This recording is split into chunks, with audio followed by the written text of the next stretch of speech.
Thank you, Dan.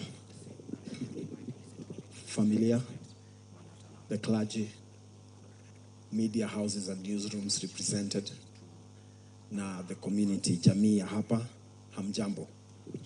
God is good and all the time.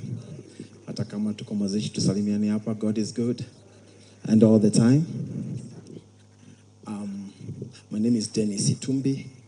I see Dan has struggled a bit with my titles. Mimi ni mkubwa wa come here, go there.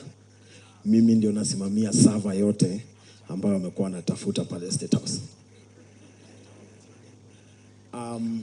To the family, I stand on behalf of the Presidential Communication Service, Emmanuel Talam, Hussein Mohammed, the spokesperson, Eric Ngeno, the speechwriter, James Kinyua, Onjoy Gidai, David Nzioka, and Erastus, to say pole sana. Because of the interest of time, we have had our written condolence, which we have handed over to family. I'm sure it will be read from there.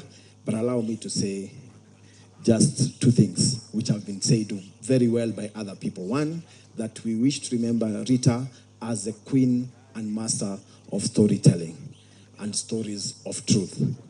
Some of the stories I've heard here before I spoke are not necessarily stories of truth. Last year, because of good fertilizer, we improved the bags that have been harvested in this country from 60 million to 80 million bags. Because of good fertilizer, the demand for fertilizer has gone up by 200,000 acres. If it was bad fertilizer, demand would not have gone up. And finally, my friend Senator from Kitui said, "Iyo ni mawe na mavi ya punda." I'm lucky to have grown up in Moya, where we bring up donkeys. Na hata mavi ya punda tulitumia kama fertilizer. But that said, let me finish by saying that there is a verse in Genesis chapter 5, verse 27, that writes about a man called Methuselah. And that's all we know about Methuselah. Hatukuna kitu ingine, tunajua tu alizaliwa na akaishi miaka 696. We know nothing else. We are fortunate to come and say goodbye to Rita, who lived 46 years, and we come here to say that she has done a lot, has been described by the various newsrooms.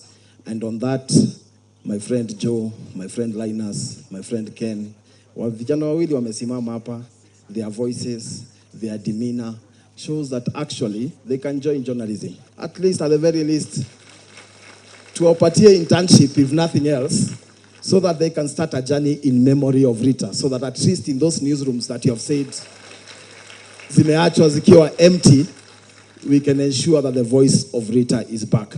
To the MCA, because you're the only one who basically comes from the ground here, na umesema fertilizer ni mbaya, before I leave, please give me receipts ya wale ambao wamepata fertilizer mbaya, and I will ensure the compensation is done before I leave here.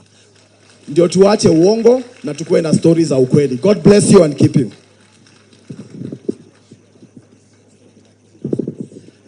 Okay, because Emmanuel Talam is holding the message of the president,